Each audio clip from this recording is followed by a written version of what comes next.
皆さんこんにちは。料理インストラクターの藤本優子です。今日はさつまいものレーズン煮を作っていきます。最近お肌の調子が良くないなとか、便秘がちで食物繊維が足りてない気がするとか、さつまいもを美味しく料理できるようになりたいという方いらっしゃいませんか？さつまいもはビタミン C がリンゴの10倍以上含まれていて、お肌の張りや弾力を保ったり、シミ予防に効果的です。さらに不溶性食物繊維が豊富で、腸の蠕動運動を促して便秘を解消してくれます。カルシウム、カリウムが多く含まれているので、骨の健康が気になる方や足がつりやすい方にもおすすめです。今回のレシピは材料がたった2つで作れて、しかもノンシュガー。私はイベントやランチ会などでもよく作るのですが、作り方を教えてほしいと必ず聞かれる人気のレシピです。ドライフルーツの自然な甘さが美味しくヘルシーな一品なので、ダイエット中の方や血糖値が気になる方にも楽しんでもらえます。ちなみにこの自然な甘さが薄い、物足りないと感じる人は要注意。砂糖の濃い味に慣れてしまっているので、取りすぎの可能性があります。一度作ってみて自分の味覚を確かめてみるのもいいと思います。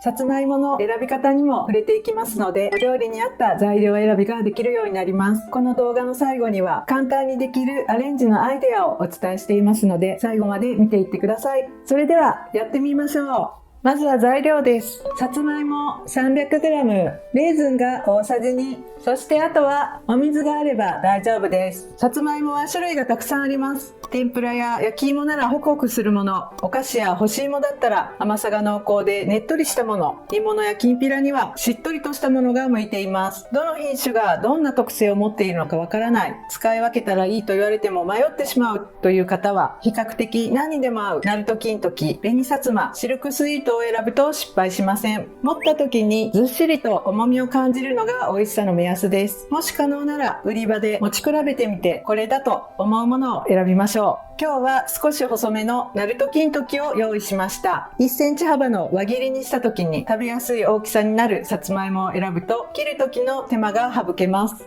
ちなみにこのさつまいも 300g で作った場合の出来上がりは、副菜のおかずとして4人分ぐらいです。1人暮らしや2人家族には少し多めですが、冷蔵庫で 3,4 日は日持ちするので、たくさん作って常備菜にしておくと、翌日のお弁当のおかずや夕食の一品にできて重宝します。では作り方です。まずさつまいもを洗います。今スーパーで売られているさつまいもはすでにしっかり洗ってありますので、そんなにゴシゴシしなくても大丈夫です。芋掘りしたものや畑直送のさつまいもは土だらけなので、その場合はたわしでしっかり土を落としましょう。キッチンの流しに野菜専用のたわしを置いておくと便利です。さつまいもだけでなく、大根やごぼうなど土がついている野菜をささっと洗うことができます。さつまいもは1センチ幅の輪切りにしていきます。さつまいもが大きい場合は半月もしくはいちょう切りにしてください。半月切りというのは輪切りを半分にしたもの、それをさらに半分にしたものをいちょう切りと言います。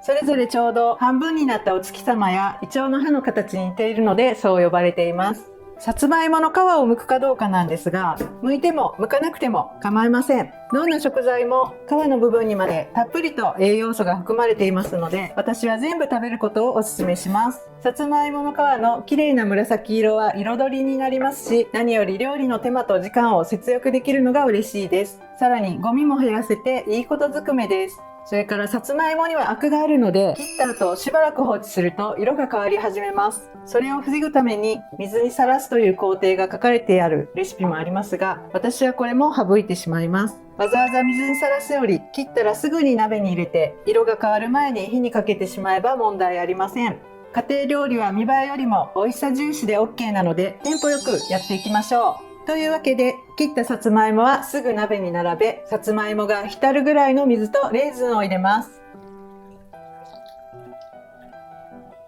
鍋はしっかりと蓋が閉まるタイプのもの、そしてさつまいもと水を入れた時に鍋の深さの半分から3分の2ぐらいまでで収まるものがおすすめです。それよりも小さいと吹きこぼれてしまいますし、大きすぎると沸騰するまでの時間が余分にかかったり、洗うのがめんどくさかったり、手持ちの鍋の中で一番最適なものを選ぶのも料理を簡素化するポイントです。お水の分量はレシピでは 200cc となっていますが、分量ではなく鍋の中がこんな風にさつまいもがちょうど浸かっている状態にします。これより少なかったら水から出ているところが煮えにくく、そこだけ硬かったり、味が染みなかったりします。反対に、これより多かったら出来上がりがジャブジャブになって、せっかくの栄養が煮汁に溶け出してしまうのでもったいない。鍋の中の状態を見て、水の量は調整してください。ちょっとしたことですが、ここは意外と重要なポイントです。では、蓋をして火をつけていきます。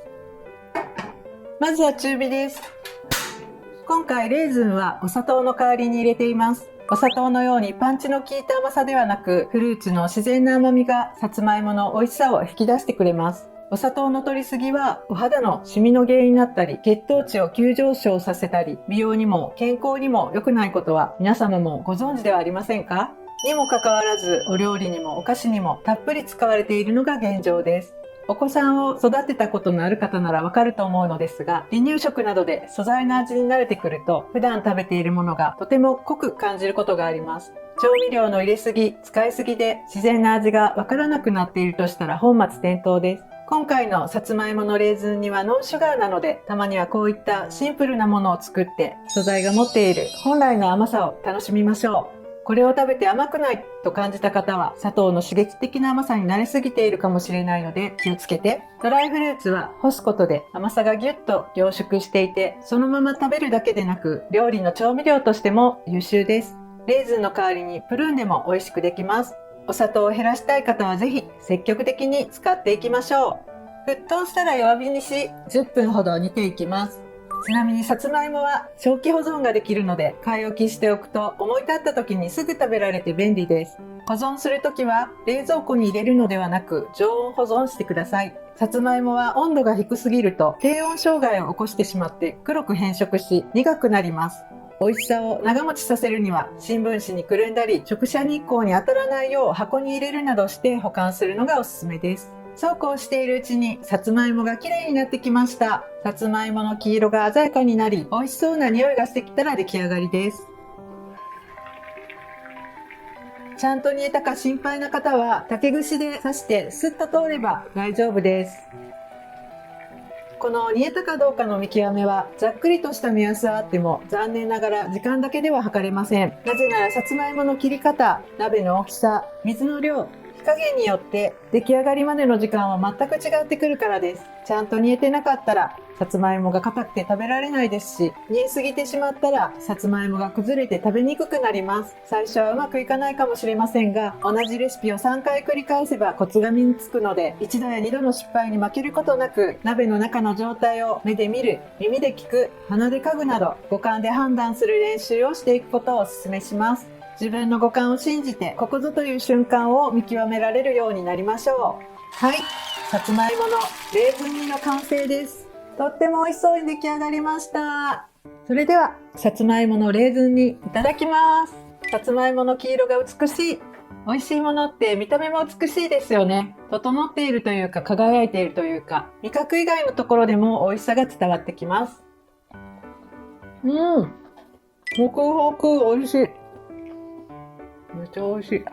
さつまいもの甘さには微妙に当たり外れがあって、食べてみるまでわからないところがあるので、毎回ドキドキするんですけれども、甘いさつまいもに当たるとそれだけで嬉しくなります。今回のさつまいもは物足りです。お砂糖が入っていないなんて信じられません。っていうかお砂糖を入れたらもったいないぐらい、さつまいもとレーズンの甘酸っぱさが絶妙のコンビネーションです。お腹が満たされるだけでなく、心がほっとするおかずです。さつまいも好きにはたまらないヘルシーな美味しさで、あっという間になくなっちゃうと思うのですが、もしも食べきれなかった時は常備菜として冷蔵庫で保存してください。冷めても美味しいので冷蔵庫から出してそのまま召し上がっていただいてもいいですし、別のメニューにアレンジすることもできます。例えば、潰してマヨネーズで和えたらスイートポテトサラダになりますし、フライパンやオーブントースターに並べてこんがり焼いたら簡単焼き芋の出来上がり。牛乳や豆乳と一緒にジューサーで攪拌してポタージュスープにするのもありです。私は角切りにしてマフィンや蒸しパンに入れるのがお気に入りです。優しい甘みの手作りおやつが簡単に作れます。今回のレシピはとってもシンプルなので自由な発想で楽しんでください。美味しい食べ方を見つけた方はぜひコメント欄で教えてくださいね。お待ちしています。はい、というわけでさつまいものレーズン煮を作ってみましたがいかがでしたでしょうか。